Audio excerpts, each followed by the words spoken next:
Fortnite Wild launches tomorrow. Well, finally, guys, it's time to get to our grand finale. Oh shit! Oh shit! Here we go. It's an honor for me to present this game. Oh boy! What you're about to see is a world premiere trailer that gives us a new look at an expansive world we can't wait to explore again. It's Rebirth This again. game comes from a studio that surprised the world and redefined Oh boy. the RPG genre with its iconic characters and rich storytelling. We know what it is. I want to thank them for this trailer for one of gaming's most anticipated upcoming What are they gonna show? The rumors. How many times are we gonna have to rewatch this? We're still here at the scene of this terrible disaster. Okay. Caused by a massive tornado which swept through sectors 0, 1, and 2. What the fuck? Oh Amidst the wreckage shit! of the expressway, search and rescue operations are already in What progress. the fuck? What the fuck? What just happened?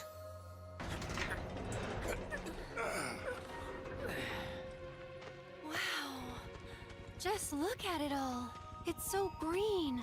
Even after everything we've done to it, it's still going strong. It may look that way, but in reality, it's barely hanging on. Oh shit! Look at What's this! Cloud been doing these past 5 years? Where's he been? And you're asking me this?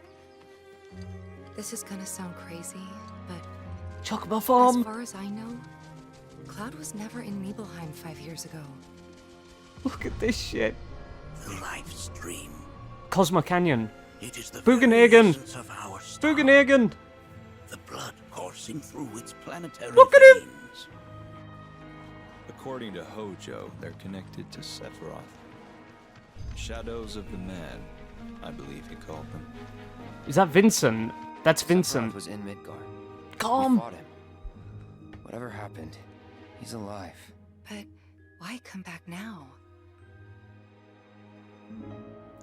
After 5 years, doing who knows what?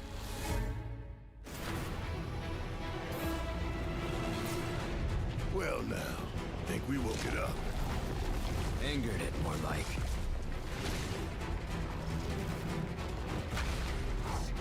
Redfoot, dude! Look at this! Feast your eyes on the Turk's Elena! latest and greatest. Elena! She may be new, but she's still a Turk. Oh fuck. Look at this shit, man. Yeah. Oh god. This is what I want to see. Look at that.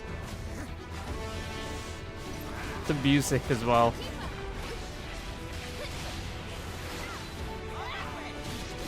Yuffie, yep. Look at the combo attacks.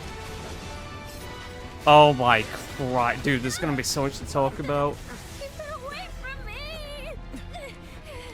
They say she's a monster. That she can peer inside you. Into the very depths of your Look soul. at this Genova. That she can become those you hate. Those you fear. Those you love.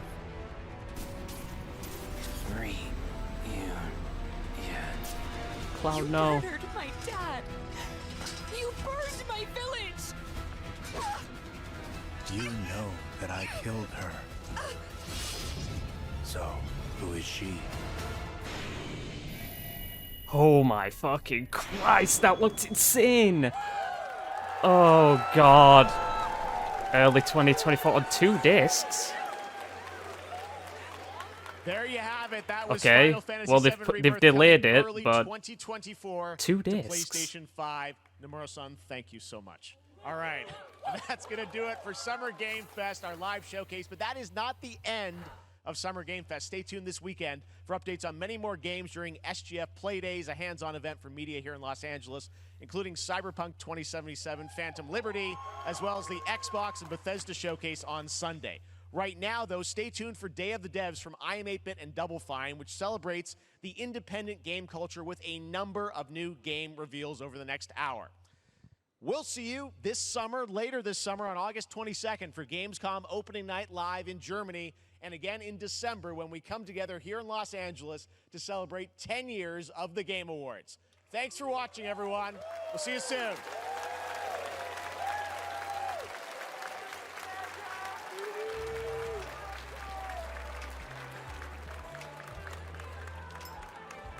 What did we just see? There's so much to process there. Fuck. Oh, it looks so good, aside from the shitty stream quality. Oh, there's so much to process there. We didn't see any Okay, I don't think I can talk about it right now. Okay, I'll see you when we check out the trailer again. Fuck me. Hold on. Good lord. Okay. What was that? I mean, obviously, there's so much to talk about, and we're gonna look at it when they drop the full trailer on YouTube in higher quality. We'll check it out. But there's so much to process there. I mean, can we talk about how that started? A CG trailer that shows, like, the Shinra network basically just showing off Midgar being fucking destroyed. Well, not completely, because they're still around, right? They're still operating. And they were talking about tornadoes and massive destruction, and all of the characters are fucking dead. Barrett's dead, Tifa's dead, Aerith is dead. Yeah? Just, Red 13's dead, being stretched out. It's like, holy shit. Like, Square, that's what I want to see. Not, you know, obviously not the characters dying and that, there's a point to this, but I want to see this angsty shit. I want to see this darkness. I want this is the second act low point of the story. Shit's gotta get dark. You have to just, if you are going down the storyline route where presumably, and, you know, like what I would guess they're doing, I think they're gonna have this be the true ending to the storyline where the original FF7 was bittersweet. The heroes won at the end, but we lost a lot, right? Primarily, Aerith dies, and that is like the big thing. And that's the sort of thing that, you know, it's her death primarily that sends Cloud into a depression, because she's no longer with him. And it's stuff like that, which means that even when the heroes technically win in the end, even after Advent Children, it still doesn't feel like you won completely. And that's fine. It works for the original game, right? That's the story they wanted to tell. But I am assuming that if they are going to go down the route of having Aerith survive, which is what I presume they're going to do, I mean, come on, guys. In an alternate timeline, they had Zack survive. If they're going to have Zack survive in an alternate timeline, they can have Aerith live, you know? Like, we've already changed it to the point where that could happen. Let's not start pulling the rug out from under us. Let's not attempt red herrings, because that's just going to annoy people like me who want to actually see them take this storyline somewhere different. I mean, because you've already changed it. Generally, I'm someone that, like I said, I like the original game story a lot. I would prefer them to keep to that, because I think it has a particular story to tell. But if you are going to change it, stick to it. Don't just, like, chicken out because purists of the original game didn't like it. Don't just go back to what it was just because. You've got to commit to the changes you made. You've got to commit to the fact that the Whispers are gone and the storylines are going to change.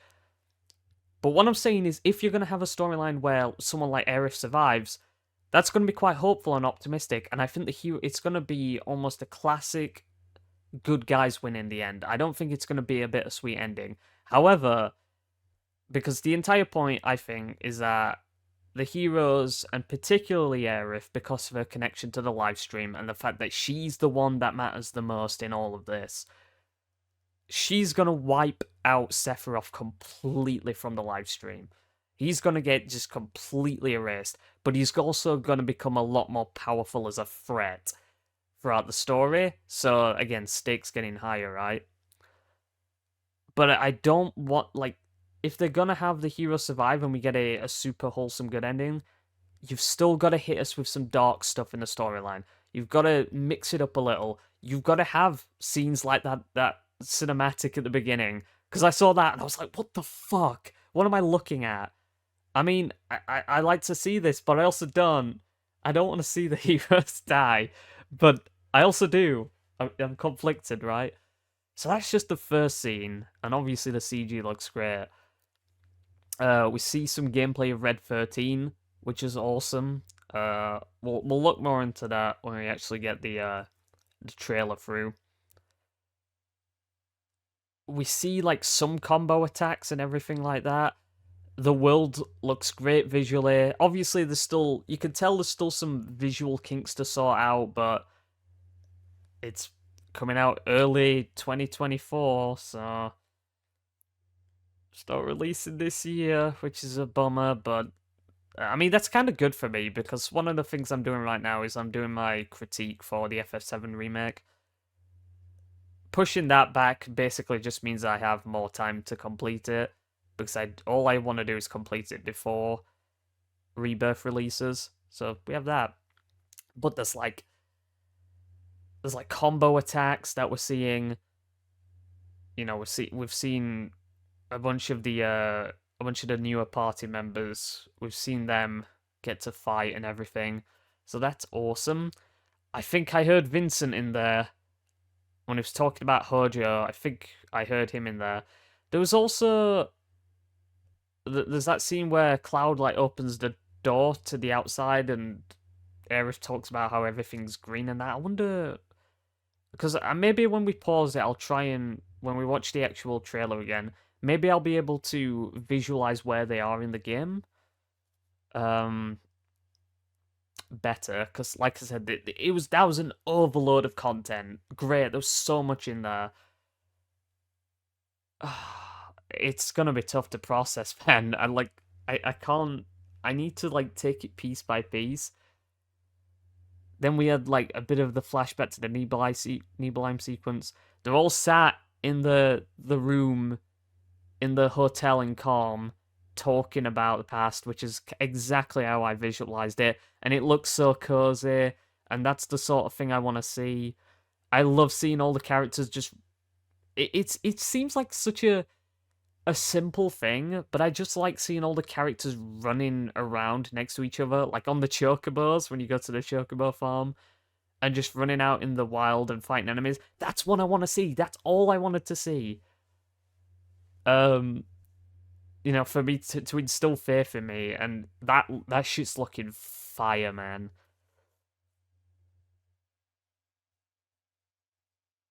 And I'm sort of going off topic because I'm sorry, I'm rambling. I'm gonna be rambling. But that opening cinematic where all the characters died, was that Zack's timeline? That feels like it.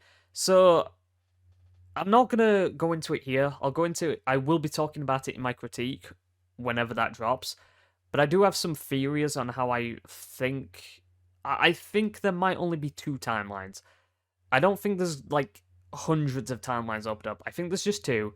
I think there's the main timeline that we follow and the Zack timeline, right? And I don't know how much influence in the story the Zack timeline is going to have. Hopefully it's minimalist, but I recognize it's going to have to have a lot it's going to have to have a big presence in the story. We are going to have to see some of that. So I'm wondering if that opening cinematic is in that storyline. Because remember, at the end of intermission, Zack returns to the church in Sector 5 and clearly saw a bunch of people there that were all like loads of people in that church who were crying, probably people who have just witnessed a disaster. And he specifically comments on, like, Zack clearly seems concerned in his face or shocked, and he says Aerith's name. So I assumed when I saw that scene, it's like, right, so she's dead then, right? That's what this is. There's something's different in his timeline. She's dead. I think they're all fucking dead. Zack's been thrown into a completely different point in time. I think they're all dead. And by the way, it is based off the cinematic you see in in remake part 1. The one with the fire tornado, which is obviously a callback to the ending of FF7. That's probably a timeline where the heroes lose, and I think Zack's gonna have his own role in that story. And which I like. I think if you're gonna bring Zack back, do that. Do that. Do not tie him in to the main characters in his own storyline. I don't want to see that. Some people do. I don't. I want to see him have his own agency, have his own storyline. One of the worst things about Crisis Core, which is a shit game, by the way, I said it. I'll make a video on it one day. It's bad. But one of the things that is really frustrating about Crisis Core is that game's obsessive desire to connect back to the OG in as many ways as possible, solely for the sake of key jangling. It's like, hey, do you remember that thing from the original? Well, here it is referenced in our game. No, fuck that. The best parts of Crisis Core are things that are just the new content. You know, seeing like the soldier life, seeing the other like Sephiroth's friends in the other soldiers like Angeal and Genesis. Not saying that they're always well handled, right? Obviously, a lot of criticism towards Genesis, but it's different. It's adding to the world. It doesn't just feel like Reference City. And I hope that's what they're doing with Zack. We don't see that timeline at all in that trailer, so I'm very curious to see what they're going to do with it. So, there's going to be a lot to talk about, man. But we'll go into it. Okay, so the trailer's up. It's only in 1080p, unfortunately. But we're going to be able to take this nice and slow. So... Oh, I bumped my elbow. Alright, let's have a look at this. Oh. We're still here at the scene of this terrible disaster, caused by a massive tornado which swept through sectors 0, 1, and 2. Amidst the wreckage of the expressway, search and rescue operations are already in progress. So, like...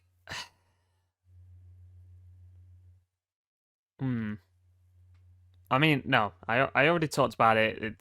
This just looks cool. But we don't see Cloud there, interestingly enough. Let's go back. What sort of Feather? I don't get to... I can't do that frame by frame. Where is that? That looks like the Midgar Expressway. Those look like road signs. So maybe that's what that is. Okay.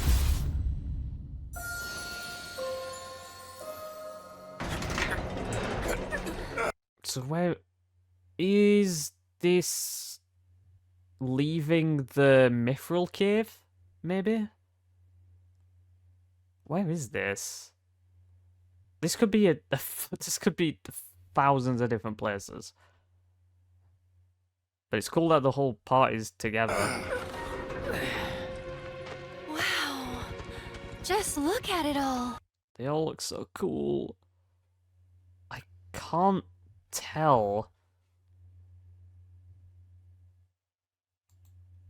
It's all lush, verdant and green. The character models certainly look high. They look higher poly, but also a bit more plasticky in the same way.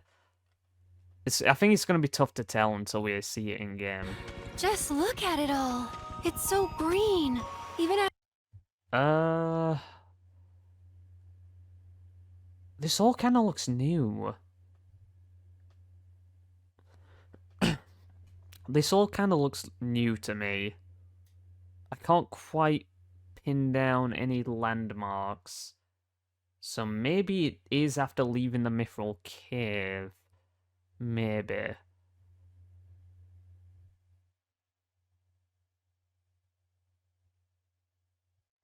after everything we've done to it, it's still going strong. Yeah, I'm just trying to pick out landmarks. It may look that way, but in reality, it's barely hanging on.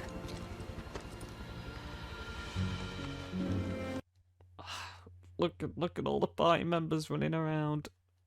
Oh, it's so cool. I was wondering, what's Cloud been doing these past 5 years? Where's he been? And you're asking me this? This is gonna sound crazy, but... Red's just chilling there, they all are. I wonder if we're gonna see the, like, snippets, scenes that you get in Tracer 2 Past here and that, like just because it's around the Chocobo area.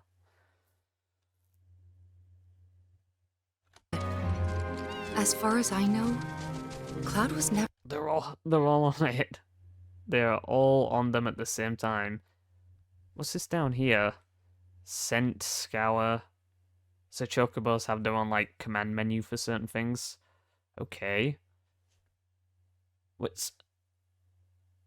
No, right, so they're showing all this stuff near the Chocobo farm. So this... No, so this can't be after the Mithril Cave. Because that's before.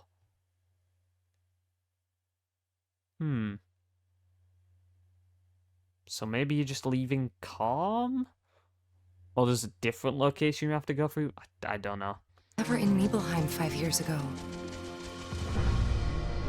Dude, Cosmo Canyon. Look at this, man. Look at this shit.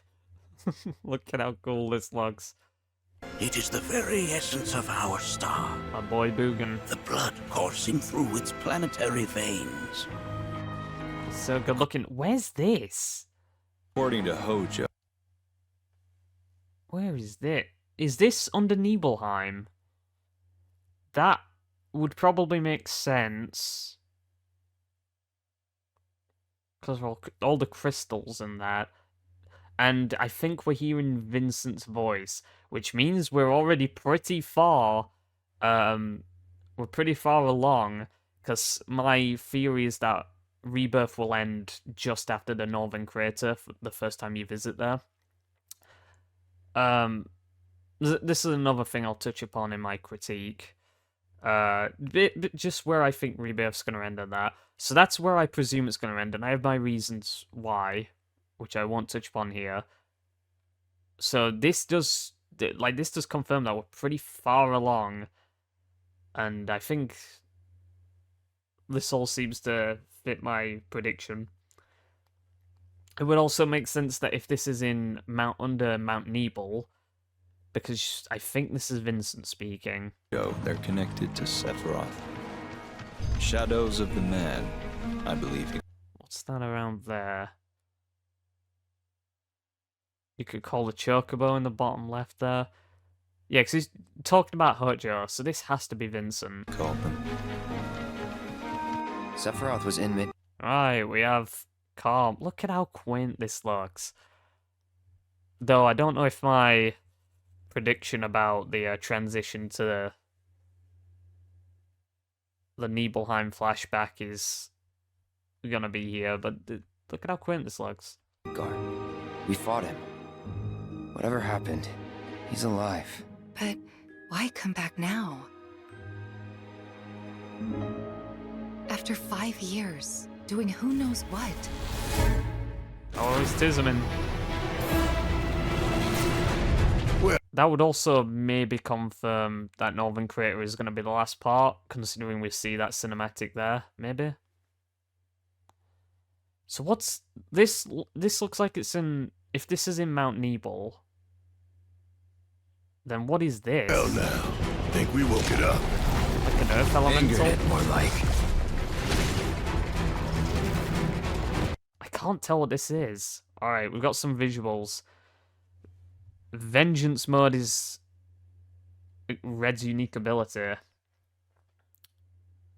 And we've got we've got this beneath the ATB bar right here.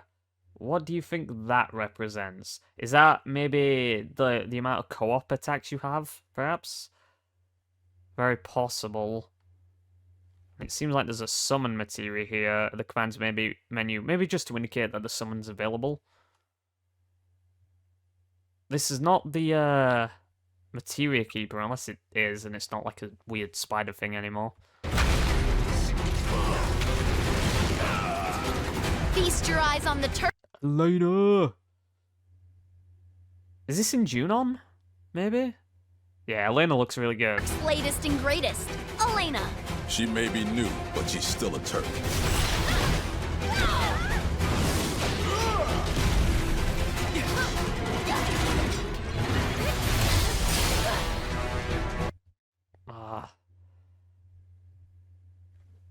What? My brain's turning off. What is this track from the remake?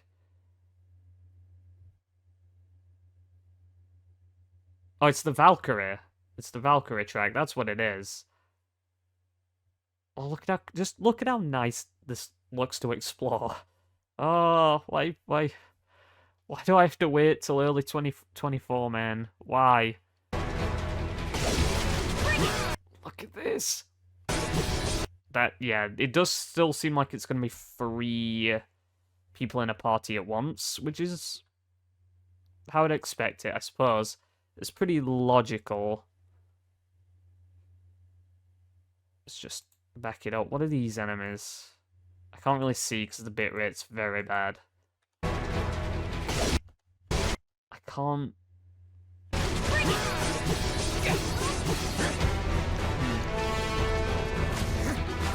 So this is the outskirts of Midgar.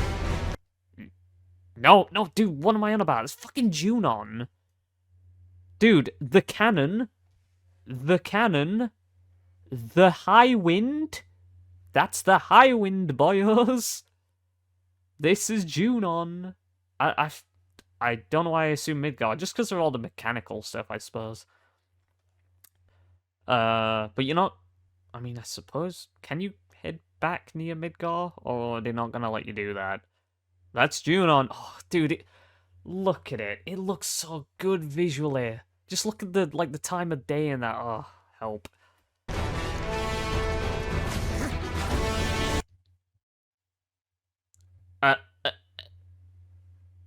You see, do you know what I'm seeing right now? Is there something you've noticed here? Red Cloud Barrett, Aerith, and Tifa. They're still in the fight. They don't just vanish away. Like, obviously, because that means the party will be sticking together. There's not going to be some awkward PHS system where they're just going to vanish and you're just going to have them in free. No, of course, you're going to keep them all around. I was wondering about that. Is there going to be, like, loads of replay value by having many unique lines of dialogue for not only each character as they witness events throughout the story or when you interact with other characters, but more importantly, would there have been unique dialogue interactions depending on, like, the 3 characters you have at any given time? And that was, you know, that could have factored into some replay value.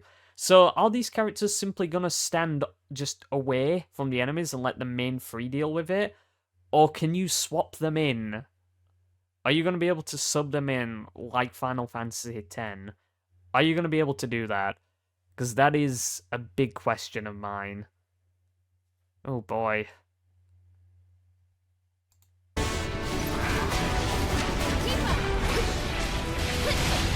Oh, and I didn't even notice the combo attack. I mean, we have Red going full Beyblade mode.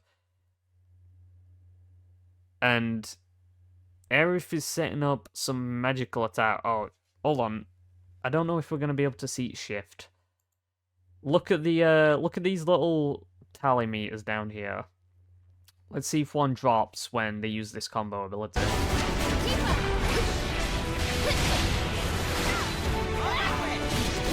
No. Maybe it did beforehand, but we're gonna watch this again.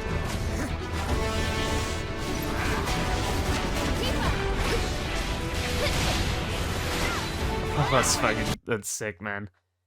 Yuffie joins the party! Finally gets to interact with the main crew.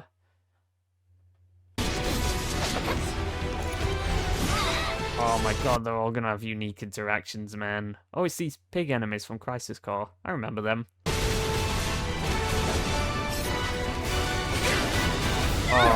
Oh, it's so good. Oh my fucking Christ. This is gonna be like the most hype fucking game for me ever. What are you doing, Square? Why are you gonna do this to me? It's like if you release this game and it's great, you know you're not gonna be able to top it with Part 3, right? Unless they can. A video game shouldn't do this to me emotionally. So where are we? So I thought Yuffie was reacting negatively here because of she saw Nero, maybe, but it wouldn't make sense for Nero to be out, because it would make sense why she perhaps is mentally scarred by Nero killing Sonon, right? That could make sense. So if Nero shows up again, she hates it, but he wouldn't be out wandering. They say she's a monster. So this is the ship from Junon, right? Yeah, this looks like, yeah, this is the ship from Junon to Costa del Sol, obviously. Sephiroth shows up, doing his thing, being a baddie, and he's gonna spawn Genova. They say she's a monster, that she can peer inside you. Oh my god, look at this shit. Look at this. Into the very depth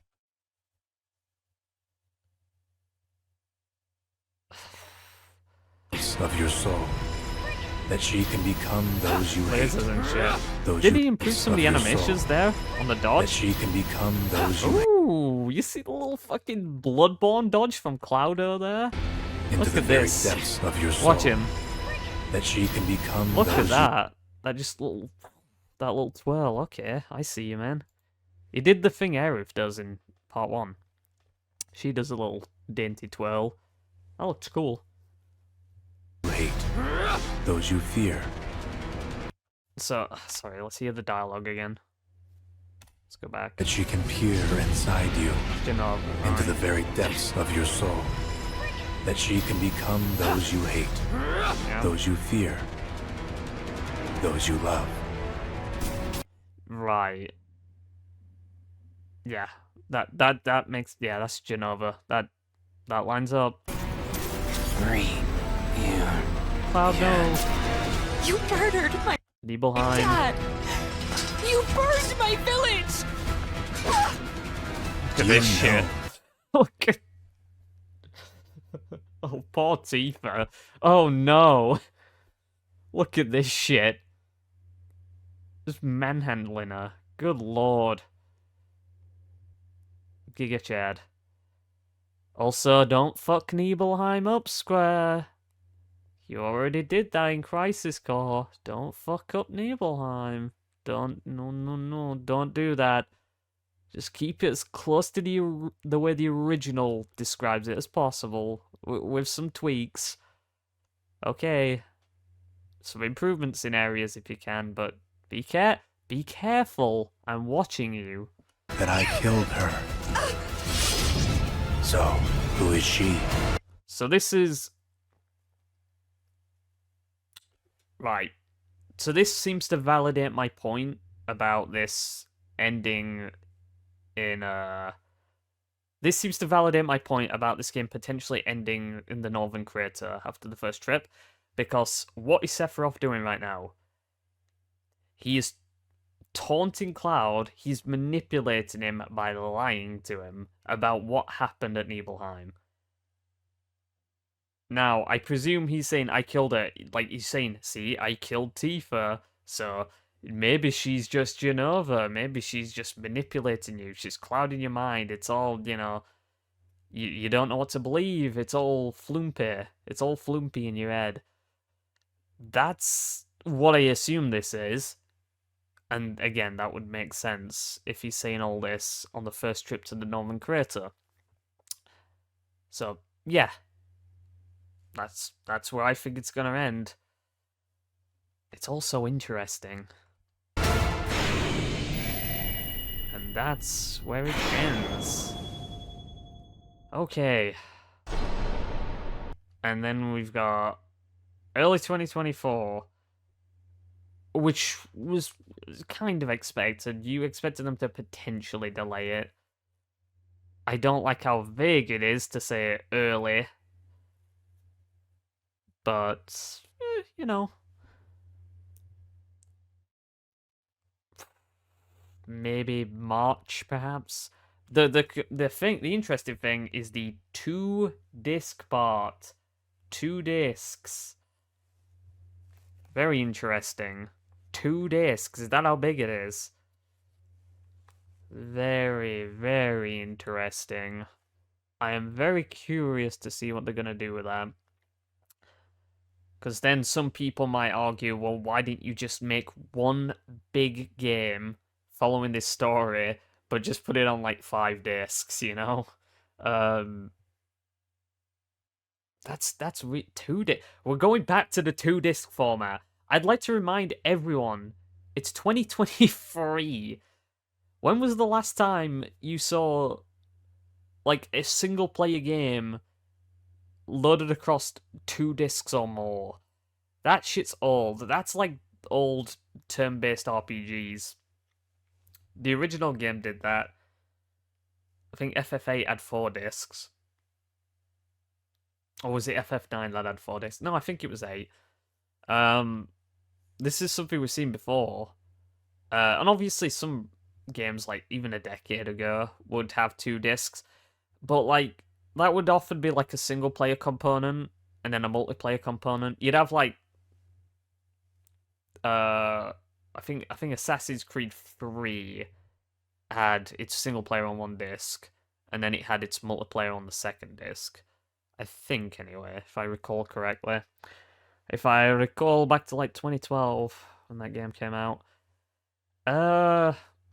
Yeah, so I just think it's surprising that this is on 2 discs. That just tells me this game's gonna be a fucking chonker. And the combat looks great. The story looks intriguing. Visually, it looks great. I'm pretty sure they've only replayed music from Remake Part 1, maybe remixed a little, so that's kind of a bummer, because I wanted to hopefully hear some new music. Because, you know, like, the FF7 remake, the first part, has my favourite video game OST of all time. It definitely climbed up to that peak. I think it's incredible. It's very rare that you make a 9-hour OST where almost every track is like a fucking 8 out of 10 or above. An 8, 9, or 10 out of 10. It's just the entire soundtrack's a fucking gigabanger. It's just all so well composed, and it's such a varied and diverse OST with so many different like styles of music in there. It's incredible. I'd say anyone should listen to that OST, whether you play the game or not. It's incredible. And one of the best parts about it is it's only part 1 of the OST. We've still got 2 games in the remake trilogy to go, which will have their own OSTs. Sure, they'll probably replay tracks, but there's a lot of tracks from the original game that we haven't heard remade yet. So that'll be exciting. Yeah, so gameplay looks great. You know, character, dialogue, and acting seems about, you know, what I want to expect from it. Visually, it looks awesome. Story looks intriguing and interesting. Like I said, that opening CG cutscene was just like, what the fuck? The open world looks like it's actually going to be spacious. I doubt it's going to be the most ambitious open world they're ever going to have. It might even be limited in some areas, but it at least looks the part. It all looks incredible. Like, I can't believe that this is real. Like, you ever just look at things and think, how the fuck is this a real thing? That's what I feel when I look at this. Maybe that's just the fanboy in my brain speaking, but I was a latecomer to FF7, so I wasn't someone who played this in 1997. I wasn't born in 1997, so I don't have the same feelings some people do, and yet I still do. You get me? Like, I still look at this, and I probably feel the exact same as people who played it when it came out. Like, in their teenage years or something. Like, I have that same fanboy feeling. And it doesn't entirely cloud my judgment. I know how to objectively criticize these games. There are definitely going to be parts I'll look at and I'll be like, that's probably poorly written. This gameplay mechanic's wank. Or the open world's not all that interesting. Or the side quests are don't... whatever, right? But we won't know until it releases. Let's just shift it back to the logo. Oh. We knew they were going to announce it. It looks incredible. And just roll on 2024, I guess. And then we got FF16 coming out in like 2 weeks. Oh, and that game looks awesome too. Oh. I've been rambling on this for fucking ages. This trailer was fantastic. It showed plenty of gameplay, it showed plenty of story. It left me wanting more. It gave me a shit ton of stuff. This is everything a trailer should be. And it's a shame we had to wait a year since the last one, but it looks really fucking good. I apologize for swearing. I'm gonna edit this and throw it on YouTube. See you fuckers next time. Bye.